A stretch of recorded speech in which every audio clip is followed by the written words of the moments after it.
And then comes the creation, in which the creator god and the lesser gods, which are symbolized by the planets, work together to create the human being, who is a mix of mortal and immortal natures, mortal and immortal. So it's like soul and body, and who must follow the divine laws, conquer negative emotion, and through the practice of love and wisdom to return to their star of origin.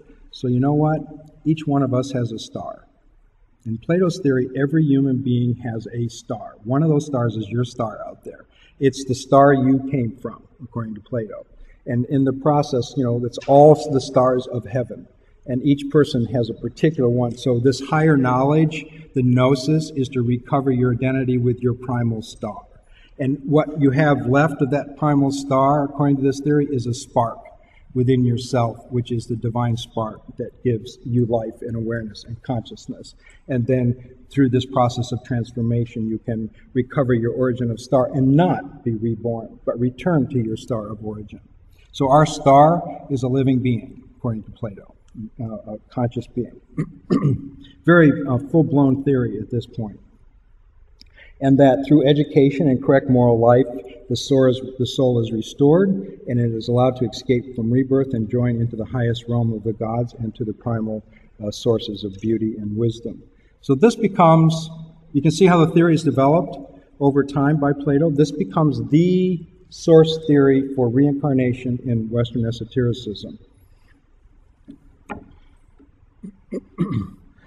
So now let's expand. Remember that map of the Aegean there? The first map I showed you was actually this area right here. So now we have to expand into this picture and get into, roughly the Pax Romana about 100 CE, and say that the doctrine and idea of Plato and Neoplatonism had actually spread through this entire area. Every place you see that's green on this map had theory of reincarnation. So it was a pervasive theory. The Gauls had it. When Caesar goes up to Gaul and records the belief of the Gauls and the Druids, he says, well, they believe in coming back many lifetimes, one after the other. So there was a clearly, not associated with the Greek world, but, its own thing. Even up in Britain, the Druids in Britain teaching some form of reincarnation, some basic theory. So it's a very pervasive concept. It's not a minor idea. It tends to be very pervasive. And what happens in this context? Well, there's a lot that happens here, because this is, of course, the time when Jesus shows up, and a lot of other influences that come along. So I'm going to try to sort of speed through this a little bit. Oops. First of all, we have to mention this ominous figure. This is Isis. Of all the religions of that period that were most popular, it was the Asiatic tradition. The temples of Isis were pervasive through that area. And the temples of Isis were places where people would go to dream, to connect to the gods and to their higher daemon, in order to have inspired direction from the gods on how to live their lives. But she is also the goddess of rebirth. Remember the story of Isis, how Osiris is chopped up into pieces all over Egypt, and she reassembles him and brings him back to life? This is like the thematic story, again, out of Egypt, that talks about rebirth. And we know for sure there may not have been rebirth in early Egypt, but Ptolemaic Egypt definitely had theory of reincarnation. So at least in this late period you get it. And Isis was considered to be the goddess of rebirth, the goddess of reincarnation. So there's an influence, and that influence actually transmits into Western esotericism through the Asclepius, which is a text that teaches reincarnation and was translated into the Middle Ages, as well as the Pistis Sophia, which also teaches reincarnation. So texts of reincarnation actually were transmitted into the medieval period and read by monks, could read these theories and see this tradition. And Isis is mentioned in Asclepius, and her as a goddess of rebirth.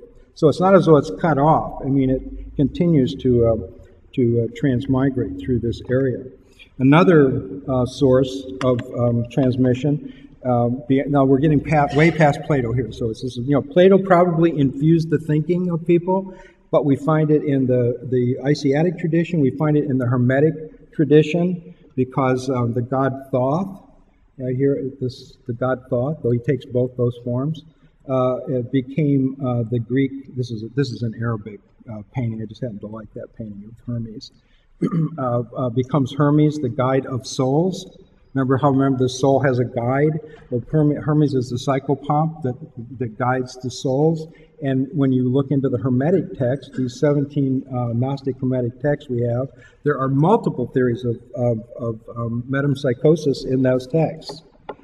And it's interesting to note that these small groups that were the Hermetic Gnostic groups seem to have had women teachers. I like to mention that because it seems like it sounds like it's all a masculine tradition, But here's an interesting aside, and that is that it seems that many of those texts could have been written by women.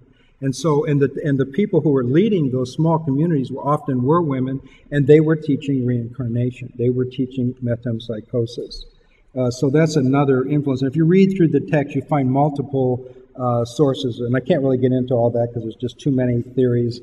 But I mean, I can just say this: live a moral life, do no harm, and you will not necessarily come back. Otherwise, you'll be coming back through cycles, as it were. And so though there is something that's introduced in these texts, which is a soteriological theme. It's this idea of salvation. Think salvation in this sense, because Isis is a goddess of salvation. She's a soteriological goddess, and it's like belief in Isis or belief in Hermes helps to save the soul. And salvation in this case means not having to be reborn over and over again, been taken to the higher realm of the gods. So there's another influence, and yet another one which I have to mention, which is the Manichaeans. Mani was of this same period. He's Persian, but his influence is going to become pervasive. He had us teaching of the elect, the hearers, and the sinners, these three different aspects. And the elect who have been initiated into his teachings and who become priests, and that's a picture of the priest right there, would not be subject to rebirth. But those who were simply hearers, that is, they had heard the teaching, they had practiced some of the teaching, but were not purified sufficiently, would have to be reborn. There would have to be a series of lives until they were elect, and then they could escape rebirth, whereas sinners were simply subject to an endless rebirth and endless suffering in the world. So this was, and there is a story there that Mani was, he was attacked by the Zoroastrians because his doctrine was a little too heretical. And so he was banished. And where did he go? He went to India. So he was probably influenced by Indian teachings of reincarnation and brought them back to Persia, where I'm sorry to say he was martyred and killed by the Zoroastrians for his radical teachings. But nevertheless, it sort of reaffirmed the Indian connection again. So pretty rich.